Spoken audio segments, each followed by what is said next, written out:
Hello, this is Crispin Flintoff from Not the Andrew Marr Show. Before this video starts, I'd just like to ask if you'd subscribe to this channel if you haven't already, because we will be covering the general election from a totally different perspective from what you get from the mainstream media.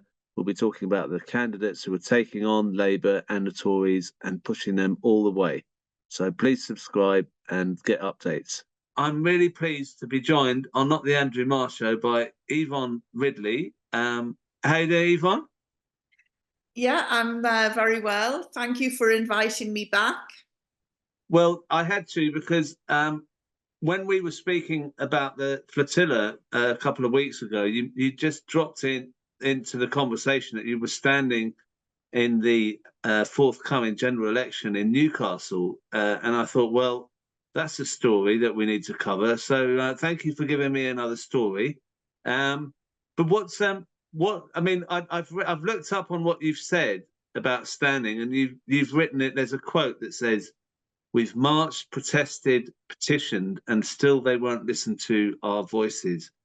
I think that's exactly how I feel about the situation. We keep going out all the time saying this can't go on and nothing changes. So there is only one other way to do this, isn't there? And it's to get them at the ballot box. Well, another peaceful way. There are other routes, but yeah, the only option left to us now is to totally obliterate the political landscape in Britain at the moment and bring in a new type of politics, because the two-party politics system is not working. Yeah, and you're standing as an independent, and you'll be standing in Newcastle Central and West against Onwurah. Mm-hmm. So can you tell us why you're standing in that particular seat? Yes, because she was one of the Starmerites who voted against a ceasefire, and she did that by abstaining. And I think in some ways abstaining is more despicable. You know, politicians are not there to abstain. We don't want politicians who sit on the fence. You can't sit on the fence over genocide. And so I just thought, right, this is it. You know, it's my home city. It's just down the road from where I'm living now. And I can do more good down there than staying in Scotland and fighting for independence. Yeah. And can you remind people and tell people what your experience is of standing in elections before? Have you done this before? Are you used to this? Have you got lots of experience in it? Yes, I have. I have stood in the European elections. That was more than 10 years ago. And it was a very bad experience, not because I didn't get elected, but because I came after the, I think it was the BNP or the National Front. I'm not sure who was standing, but it wasn't a good result. But since then, I have stood in Leicester and in Rotherham, and I haven't lost my deposit, and gave quite a credible performance. But it still hurts when you're standing there, having put your life and soul into a constituency, only to stand there and lose. You know, people say that, oh, to be a politician, you must have to have a big ego. And trust me, there is nothing more humiliating than standing next to someone from the Monster Raving Loony Party and various other independents, only to lose, and to see more often than not your enemy take the prize. So I'm used to defeat, and I think that this time it's different. Right, and I mean, yeah, I was going to say, I mean, if you've had that experience and it's painful, it's very courageous of you to put your name forward again, having gone through that. So it's not like you're not aware of what that feeling would be if it doesn't work out. But you're resolved to carry on and do this regardless of what happened before. Absolutely. I'm in it to win it. You know, I'm like one of those boxers that you knock down and they get up and continue fighting. And that's, you know, in that regard, I'm a typical Geordie. Surrender is not in my vocabulary. Right. Well, I mean, that's really good. I mean, that's the spirit as well that I'm seeing from a lot of the independents, is they obviously don't have the resources, they don't have the machine, and they know that they're going to have an uphill struggle to win. But the fact that there's nowhere else to express your anger, I mean, it's like we have to do this. So it's great that you're putting yourself forward for this, and that you have that experience as well. So that will help you as well, won't it? Your experience of the past, you must have learned lessons and have some insight into how you can do a good campaign. Yes, you know, it's like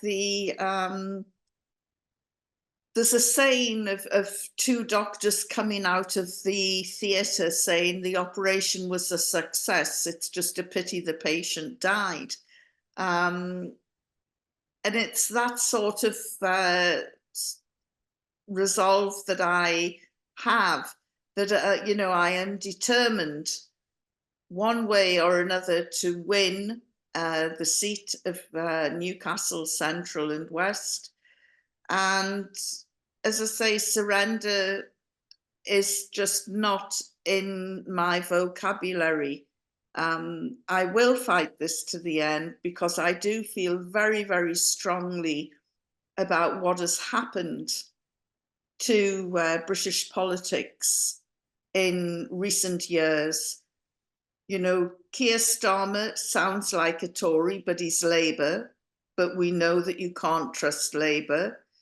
One of the good effects of my standing already is that Onwurah has stood up for Palestine 3 or 4 times now since her disgraceful vote in support or abstention against a ceasefire. So that is, you know, I'm already having a positive effect. And it's just a pity that she didn't have the guts or integrity to stand up for Palestine right at the very beginning.